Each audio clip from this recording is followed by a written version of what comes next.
Hello everyone. I hope आप सभी मस्त हों, बिंदास हों, खुश हों, स्वस्थ हों। तो कुछ दिन ससुराल में रहने के बाद अब जा रही हूँ मायके। डैडी और जूही आ चुके हैं हम लोगों को पिक करने, और रास्ते के लिए हमने कुछ पैक करा लिया था अपना चटपटा, और बच्चों के लिए उनका लैपटॉप में उनके वीडियोस। मुझे पता था कि वो लोग परेशान करने वाले हैं, पर जितना एक्सपेक्ट किया था उससे थोड़ा कम ही रहा, क्योंकि जूही और डैडी को देखते ही वो लोग बहुत घुल मिल गए जल्दी से, तो ज़्यादा परेशानी नहीं हुई। पर फिर भी सेफ साइड में ये रख लिया था ताकि कि देखें, थोड़ा स्थिर बैठे। अदरवाइज़ ट्रेन में बच्चों के साथ जर्नी तो आप सबको पता ही होगा कि कितना परेशान करने वाला होता है। और थोड़ी देर बाद ये सो भी गए, और जब तक ये सो के उठे तब तक हमारा स्टेशन आ चुका था और हम घर पहुंच चुके थे। अब लंच भी स्टार्ट हो गया था। बच्चों के लिए मम्मी ने आइसक्रीम खरीद रखी थी, वो आइसक्रीम इन लोगों ने खाई, और फिर देसी माओ का देसी इलाज, मालिश शुरू हो गई। कपड़े उतारे, इनकी मालिश की। उनको वो सबसे इम्पॉर्टेंट लगता है कि बच्चे थक गए होंगे, इतनी दूर की जर्नी है, तो इनकी खूब मालिश हुई। इनके पुराने खिलौने जो हैं, जो आरू के लिए डैडी ले आए थे, गड़ाड़ी, वो आयु अब चला रहे हैं। नेक्स्ट डे हम लोग रेडी हो गए काशी विश्वनाथ के दर्शन के लिए। मेरे हस्बैंड एक्चुअली डायरेक्टली दिल्ली से बनारस आए हुए थे। वो डिसाइड किया कि साथ में पहले काशी विश्वनाथ का दर्शन करेंगे, और फिर उसके बाद नवरात्र भी शुरू ही हो चुका था जिस दिन हम आए, उसके अगले दिन से। तो डिसाइड किया कि विंध्याचल चलेंगे दर्शन करने। तो दोनों अपना पर्पस हम लोगों ने पूरा किया। फिर आगे हम लोग काशी विश्वनाथ। काफ़ी भीड़ थी, काफ़ी ऐसा लग रहा था जैसे सावन के महीने में आए हुए हैं। कुछ लोग तो शॉपिंग करने आए थे और कुछ दर्शन करने। तो भीड़ को क्रॉस करते हुए हम लोग पहुँचे विश्वनाथ धाम पे।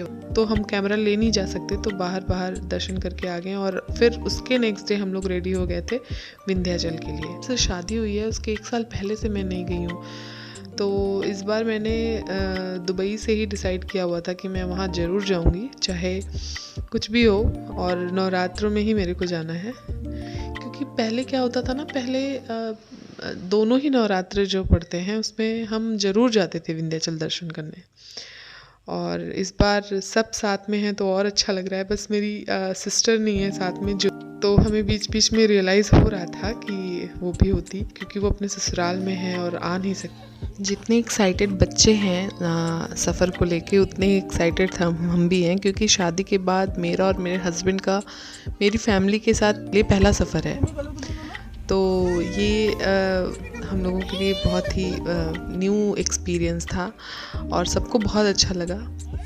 सब एंजॉय कर रहे थे, बच्चे सबसे ज़्यादा।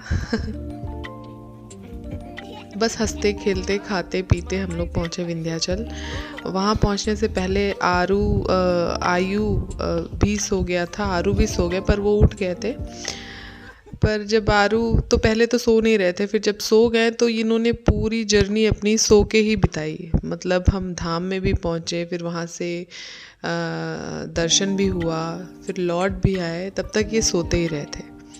और सो रहे थे तो ज़्यादा ठीक था, अदरवाइज़ क्योंकि ये जग रहे होते तो बहुत परेशान करते। इनको नीचे छोड़िए, ये गोद में रहते ही नहीं है, और कोई न कोई इनको ताकि लिए रहे, या फिर नहीं तो नीचे छोड़िए, ये खुद चलेंगे। तो ठीक ही था, पर क्योंकि स्टेशन से धाम तक पैदल जाना होता है, कोई वहाँ से आपको सवारी नहीं मिलेगी, तो हमें थोड़ा सा स्ट्रगल करना पड़ा। बारी बारी सबको, बच्चों को ढोके ले चलना पड़ा। एक पंडित जी हैं, उनके यहाँ रुकने बैठने का स्थान है, वहाँ से जहाँ से हम लोग प्रसाद लेते हैं नॉर्मली।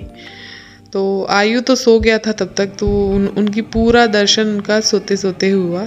धाम में बहुत अंदर तक मोबाइल कैमरा ले जाना अलाउड नहीं था, पर जहाँ तक था हम लोग लेके गए थे। और ये धाम के ऊपर, जस्ट विंध्याचल धाम के ऊपर फ्लोर है, जहाँ पे सारे पंडित जी बैठे रहते हैं, और जिस तरह की भी आपको पूजा करवानी है वहाँ पे जाके करवाइए।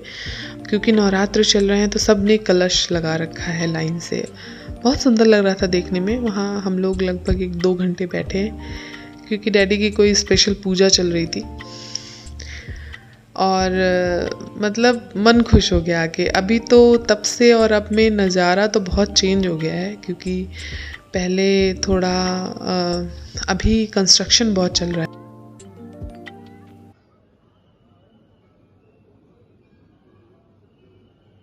अंदर तो सब कुछ एक जैसा है, पर बाहर सारे पत्थर वत्थर बिठा रहे हैं और भी चीज़ें अपना कंस्ट्रक्ट कर रहे हैं, तो उसकी वजह से बहुत चेंज था माहौल।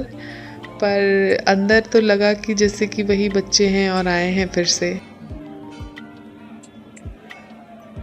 देखते देखते आ गया दशहरा। दशहरे में बच्चों के मामा जी ने खूब सारे खिलौने लोगों के लिए ले आए।